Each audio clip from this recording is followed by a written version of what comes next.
Je m'appelle Margot, je travaille chez Michel Augustin à l'équipe communication et aujourd'hui je suis grande chef du contenu. Alors en quelques mots, je m'occupe de toute la partie rédactionnelle sur le site internet et les réseaux sociaux. Alors chez Michel Augustin, sur la partie digitale, ce qui nous tient vraiment à cœur, c'est de raconter, partager, faire vivre et co-construire notre aventure en temps réel avec tous les gourmands, tous les curieux et toute la communauté de fans qu'on peut avoir sur les réseaux. Alors qu'est-ce qu'on fait? Déjà, c'est vrai qu'on est très actif sur les réseaux sociaux.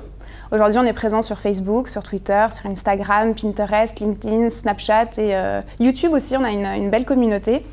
Et on est aussi présent sur notre site internet qu'on actualise vraiment au quotidien. C'est un travail de petites mains et tous les jours on essaye de relayer l'actualité. Qu'est-ce qu'on relaie? Plein de choses. Déjà, il y a beaucoup de contenu autour de nos recettes, puisqu'on est tous des passionnés de pâtisserie chez Michel Augustin. Donc pour nous, c'est important de relayer cette passion au quotidien. Et la différence avec nos concurrents, on va dire que c'est vraiment cette envie d'être en toute transparence, de partager la moindre petite anecdote, la moindre information qu'on va avoir. À partir du moment où on va avoir une idée de recette ou même le rêve fou d'une recette, on va partager ça avec notre communauté, sur les réseaux sociaux notamment. Ensuite, on va vous montrer par exemple, dès qu'on va faire des tests dans notre cuisine de cette recette, on va partager des photos, on va même faire tester des personnes qu'on aura invitées via les réseaux sociaux.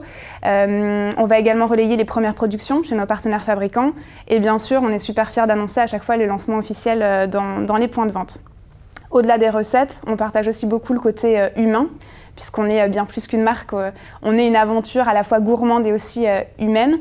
Et c'est vrai qu'on aime bien partager vraiment des temps forts, des épopées, notamment notre campagne de recrutement dans le métro. Et on relaie aussi la partie un petit peu plus anecdotique, les petits temps de vie de la bananerie, que ce soit des moments positifs ou sympas, on va dire. Par exemple, quand Michel revient chez le coiffeur, en général, on le partage avec tout le monde, ça nous fait rire. Et on va également relayer des moments qui sont parfois un peu moins sympas, notamment, je me souviens, une fois, on s'est fait une fois de plus cambrioler.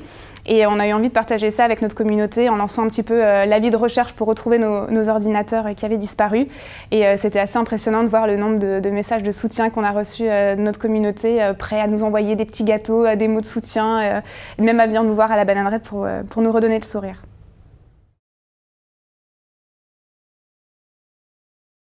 Alors, au-delà de notre communication sur le digital, c'est vrai qu'on est également très présent sur le offline, notamment avec nos packaging, qui est vraiment le support historique de communication qu'on a. C'était effectivement le tout premier moyen de communiquer qu'avait Michel Augustin à l'époque quand ils se sont lancés dans cette chouette aventure.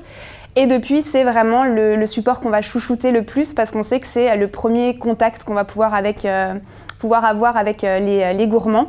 Donc on va essayer de mettre une petite touche sympa, gourmande et souriante sur nos packaging, notamment en présentant Michel et Augustin, en expliquant en quelques mots l'aventure Michel et Augustin, en partageant également des temps forts qu'on peut vivre, que ce soit à la bananerie dans nos locaux, mais aussi en extérieur. Et un petit peu partout, on va glisser des schmilblick. Alors chez nous, les schmilblick, c'est les raisons qui font qu'on a eu envie de se lancer dans cette aventure. Et donc au-delà du packaging, il y a effectivement cette partie événementielle qui est vraiment très très importante. On organise au quotidien énormément d'événements. Ça peut être des événements récurrents, notamment tous les premiers jeudis du mois, on accueille à la bananerie des consommateurs, des gourmands, des curieux qui ont envie de visiter les locaux, qui ont envie de discuter un petit peu avec nous. On organise également la nuit à la Belle Étoile. C'est un événement qui arrive une fois par an où on va se réunir dans un parc avec 2000 étoileurs, donc 2000 familles, amis qui ont envie de passer une nuit féerique avec nous, avec plein d'activités ultra sympas autour de la pâtisserie, avec des jongleurs, des cracheurs de feu et autres. Il y a toujours ce côté vraiment partage, on va passer un moment sympa ensemble. Et un autre événement justement qui est très important, c'est le CAP pâtissier. Venez passer votre CAP pâtissier avec nous. Chez Michel Augustin, on est tous invités, en tant que salarié, donc en tant que trublion, à passer notre CAP pâtissier. Jusqu'à présent, il y a 17 personnes qui ont été formées. Cette année, on est 18, donc on croise les doigts, les examens vont bientôt arriver. Et c'est un événement qu'on ouvre également à l'externe. Donc chaque année, des personnes de l'externe viennent se former avec nous. Et là encore, c'est vraiment l'illustration qu'on est dans ce côté partage d'expérience, co-construction et cette envie de transmettre et d'échanger autour d'une passion commune, la pâtisserie.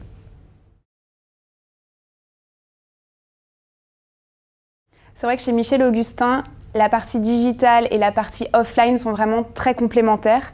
Le meilleur exemple que je peux vous donner, c'est le recrutement dans le métro. Donc pour vous resituer un petit peu, on était à la recherche de quelques perles rares pour rejoindre l'aventure. Il nous manquait, on avait des postes vacants et on s'est dit comment est-ce qu'on pourrait faire pour au mieux faire passer nos envies, faire passer nos attentes sur ces postes en question.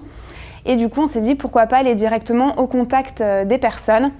Pourquoi pas les transports en commun? Et c'est comme ça qu'on a envoyé Anne-Claire, notre DRH, recrutée dans le métro. Et bien sûr, on a eu envie de filmer tout ça et de le relayer par la suite sur les réseaux sociaux. Donc ça a été vraiment très complémentaire. Il y a eu la partie échange en réel dans le métro. On a distribué pas mal d'offres de stages, on a beaucoup, et de postes d'ailleurs, on a beaucoup discuté directement en temps réel, on a répondu à des questions et derrière on a pu partager tout ça avec toute notre communauté et c'est là où il y a vraiment eu un succès assez dingue puisqu'en une semaine on a reçu plus de 1000 candidatures, ce qui était assez fou puisqu'il y avait quand même moins d'une dizaine de postes à pourvoir, qu'on a seulement 2 RH, donc du coup c'était un petit peu très compliqué pour répondre à tout le monde, mais rassurez-vous, on a réussi. Et c'est là où on se rend compte vraiment que l'un sans l'autre, ça n'aurait pas aussi bien fonctionné. On n'aurait pas eu le même impact. Oui, c'était intéressant d'être directement dans le métro, mais derrière, les retombées qu'on a pu avoir, ça a vraiment été poussé grâce aux réseaux sociaux. On a eu pas mal de retombées presse, on a réussi à trouver nos talents, donc vraiment ça a été une belle opération au final.